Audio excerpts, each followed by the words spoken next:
Assalamualaikum warahmatullahi wabarakatuh. Alhamdulillahirabbil alamin. Wassalatu wassalamu ala asrofil anbiya'i wal mursalin Sayyidina wa maulana Muhammadin wa ala alihi wa sahbihi ajmain. Salam rahayu, salam sejahtera untuk kita semuanya. Salam, Om Swastiastu, Namo Buddhaya, salam kebajikan, Wei Teteng Tien. Masih bersama saya Mbah Roto dengan mengulas kembali uraian-uraian ilmiah tinggi tentang metodologi metafisika tasawuf eksakta ilmiah. Innallaha wa malaikatihi yusholluna 'alan nabi ya ayyuhalladzina amanu shollu 'alaihi wa sallimu taslima. Sesungguhnya Allah beserta para malaikat-malaikatnya bersolawat atas Nabi. Wahai orang-orang yang beriman, bersolawatlah dan ucapkanlah salam sebagai penghormatan atas Nabi. Ini adalah kurang lebih suatu ayat di Al-Quran yang bahwasanya di dalamnya itu ada sebuah sistem yang sangat konkret dan sangat jelas. Ini ilmiah tinggi ya. Jadi antara Allah Ta'ala yang dia ada di ujung akhirat tertinggi atau as, atau yang biasa kami sebut dengan ujung maha metafisika, karena alam akhir itu alam metafisika, sedangkan Allah Ta'ala ada di ujung akhir tertinggi maha metafisika. Dan Nabi yang ada di alam dunia, yaitu alam fisika, alam yang dibatasi oleh ruang dan waktu dan juga dibatasi oleh akal dan panca indera jasmania. Nah, Allah Ta'ala dia ada di ujung maha metafisika, kemudian beserta para malaikat-malaikatnya yang ini juga ada di alam metafisika. Jadi dia Allah di ujung maha metafisika, innallaha wa malaikatahu, dan beserta para malaikat-malaikatnya yusholluna 'alan nabi, bersolawat akan Nabi. Yang ini sudah di alam dunia, alam yang dibatasi oleh ruang dan waktu dan juga panca indera. Kemudian Allah Ta'ala mengatakan, wahai orang-orang yang beriman, ini yang ada di alam dunia, bersolawatlah engkau dan ucapkan salam atas Nabi. Nah, ini ternyata Allah Ta'ala menghampiri alamnya manusia di dunia ini melalui nurnya. Nur inilah yang disebut dengan nur yang berlapis-lapis, nurun ala nur. Yang ini disebut juga tadi sebagai wal malaikatihi atau para malaikat. Ini sebutan dari alam dunia, sedangkan alam akhirat sebenarnya itu tak berlafal, tak berhuruf. Ini hanya untuk narasi pengetahuan agar pengetahuan itu nyampe.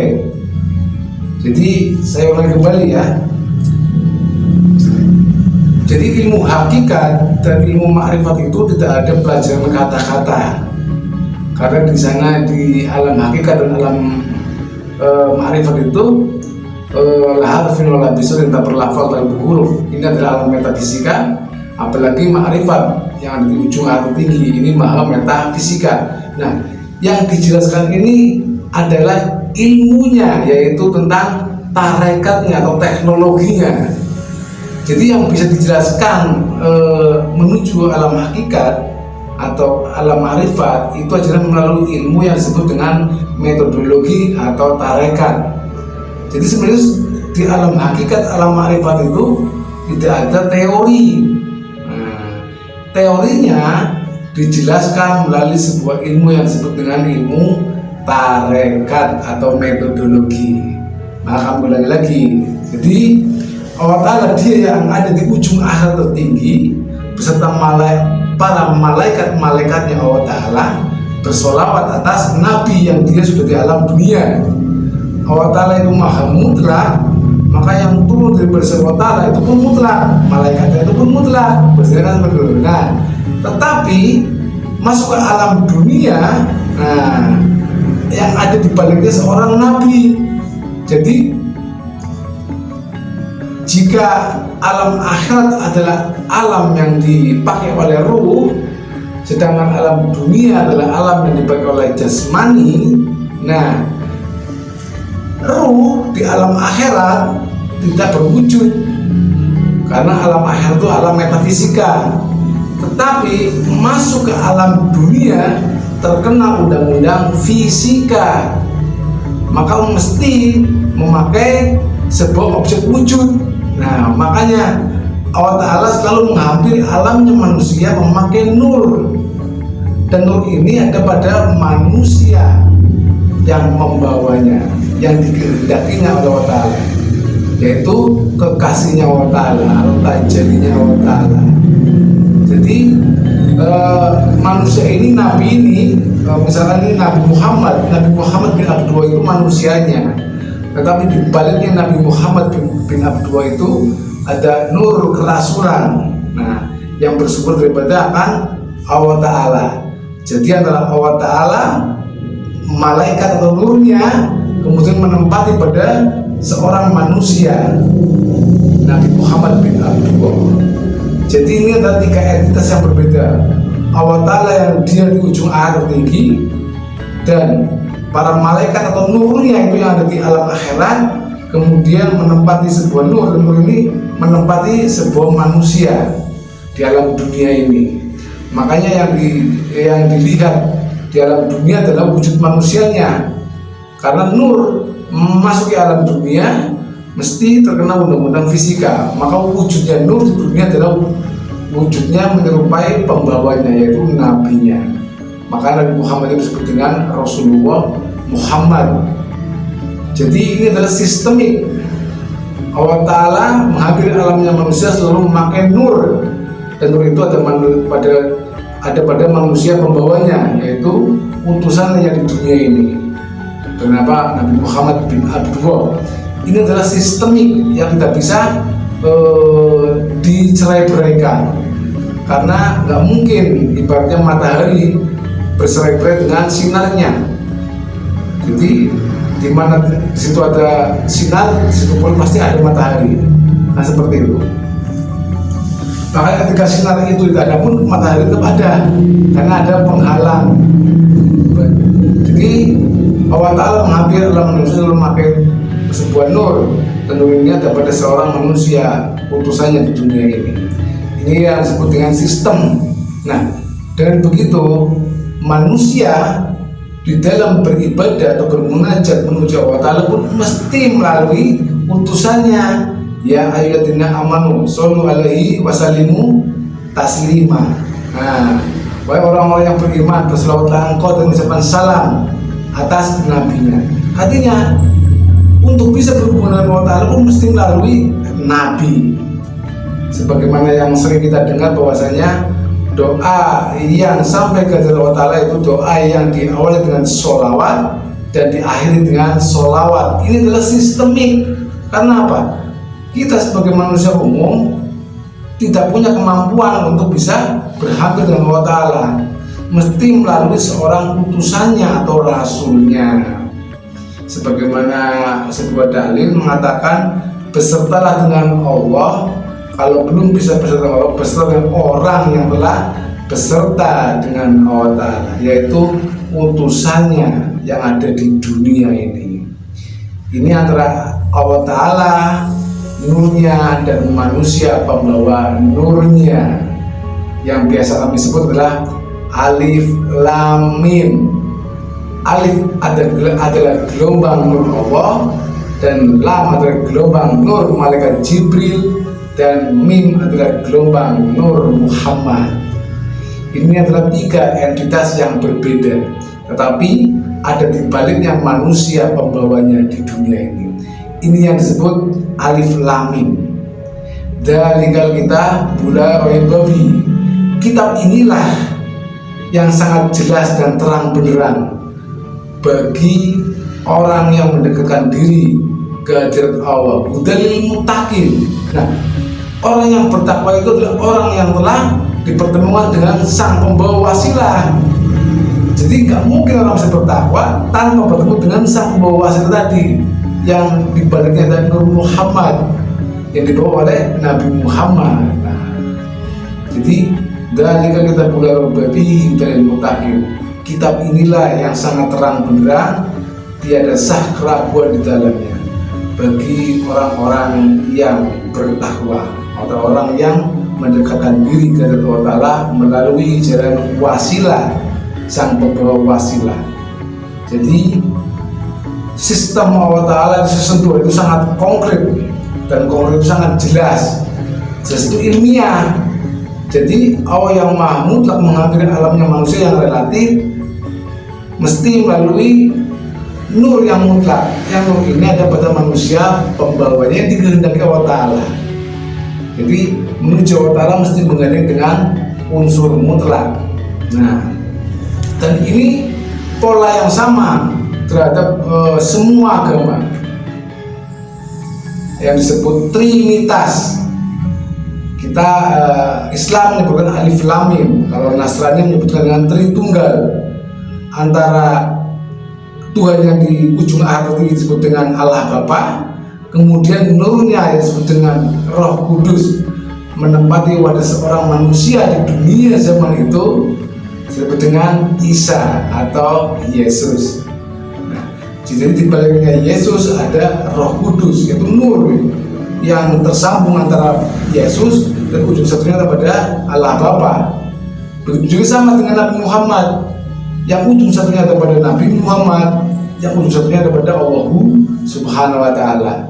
Dan juga di ajaran agama lainnya yang disebut dengan Trimurti, itu pun sama, 3 Trinitas, Alif Lam Mim. Jadi agama yang sangat terang benderang menuju Allah Ta'ala mesti konkret, dan konkret itu pasti ilmiah. Bahkan di agama Hindu mengatakannya, berbakti kepadaku terhitung berbakti kepada yang maha kuasa. Jadi untuk bisa berbakti beribadah kepada yang maha kuasa mesti melalui akibat yang di dunianya, yaitu utusannya di dunianya melalui Sri Krishna di alam dunia waktu itu. Kemudian di zaman Nabi Isa pun sama, akulah jalan kebenaran, tidak akan kau sampai ke Allah Bapa tanpa melalui aku, kata Yesus. Nah, demikian pula yang disampaikan oleh Nabi Muhammad, tidak akan kau sampai kepada Allah Subhanahu wa Ta'ala tanpa melalui Rasulullah. Dan di akhir zaman ini tidak akan engkau sampai Allah Ta'ala tanpa melalui Rasulullah, dan tidak akan kenal Rasulullah tanpa melalui Waliyah Mursidah, dan tidak akan kenal Waliyah Mursidah tanpa dipertemukan dengan khalifahnya atau ulil amri minkum di zamanmu sendiri. Jadi ini adalah sistemik antara Allah Ta'ala nurnya dan manusia pembawa nurnya, sang pembawa wasilahnya. Nah, para utusan di zaman inilah, di zaman masing-masing inilah yang akan membawakan ajaran yang turun daripada Tuhannya sesuai dengan existing zamannya Rasul masing-masing. Makanya syariatnya di alam dunia itu bisa berbeda-beda karena apa? Dipengaruhi oleh ruang dan waktu di existing zamannya Rasul masing-masing. Sedangkan hubungan antara manusia dengan Tuhannya mesti melalui proses yang sama, yaitu melalui jalan dan cara atau metodologi yang waris dan mutlak. Artinya metodologi ini dipakai oleh semua rasul dan para nabi dari sebelum-sebelumnya sampai dengan di zaman sekarang kita ini. Jadi tidak mungkin orang bisa beribadah atau mengenalkan Tuhannya tanpa melalui sebuah jalan atau cara, yaitu metodologi beserta dengan rukun dan syaratnya. Nah, sebagaimana setiap rasul itu pasti mempunyai para sahabat, begitu juga di zaman kita pun seorang walia mursida di dunia ini pasti ada khalifah-khalifahnya. Seperti halnya di zaman Nabi Muhammad ada 4 sahabat yang dekat dengan Nabi Muhammad. Jadi untuk bisa mengenal Nabi Muhammad bisa melalui para sahabatnya. Ibarat Rasul Muhammad itu adalah link carrier, maka linknya ada pada para sahabatnya, yaitu bisa Sayyidina Abu Bakar, Sayyidina Ali, Sayyidina Utsman bin Affan, juga Sayyidina yang lainnya. Nah, begitu juga di saat zamannya Nabi Isa adalah sebagai link carrier, maka linknya bisa lewat Matius, Yohanes, atau Petrus, atau Paulus. Yang di zaman itu masih ada ketersambungan gelombang mutlaknya dengan Nabi Isa di zaman itu. Begitu juga dengan para sahabat Nabi Muhammad, gelombang mutlaknya masih tersambung dengan Nabi Muhammad di zaman itu. Jadi ketika Rasul itu berlindung, maka nur estafetnya ada pada para sahabatnya untuk melanjutkan visi misi ketuhanannya Rasul di zaman masing-masing. Begitu juga di zaman ini pun sama. Jadi untuk menuju Tuhan mesti melalui sebuah kitab yang dalikan kitabillah Roibawi, yang terang benderang, yaitu sistem sang membawa wasilah itu dibaliknya ada sistem, mesti melalui trinitas yang disebut dengan Tritunggal atau Trimurti. Nah, ini adalah sistemik antara Allah Ta'ala, nur, dan manusia pembawanya di dunia ini, itu sang pembawa wasilah. Demikian yang kami sampaikan pada kali ini. Jadi di zaman kita ini tidaklah layak kita untuk merasa benar sendiri, karena ternyata mengimani rasul-rasul sebelum itu bagian daripada rukun iman bagi orang Islam. Jadi dengan narasi seperti ini adalah bagian menunjukkan ini loh yang disebut dengan mengimani rasul-rasul Allah Ta'ala. Rasul Muhammad, Rasul Isa, Rasul Musa, Isa, itu Ibrahim, dan juga Nuh. Nah, untuk bisa mengimaninya semua rasul ini mesti melalui sebuah narasi teorinya metodologi. Jadi demikian ya yang kami sampaikan pada kali ini. Mudah-mudahan kita semua senantiasa bersatu dalam kedamaian yang sulang adalah hari bagi umat Kristiani, saudara Kristiani. Selamat Natal di tahun 2024. Semoga damai dan cinta kasih selalu menghampiri kita semuanya. Salam persatuan dan kesatuan NKRI. Salam umat beragama. Ini tentang praktek tarekat Naqsabandiyah Kholjiyah Nusantara. Salam untuk bagian agama tauhid. Salam taklim marifat. Ilahi anna maksudi wa ridha matlubi. Wassalamualaikum warahmatullahi wabarakatuh.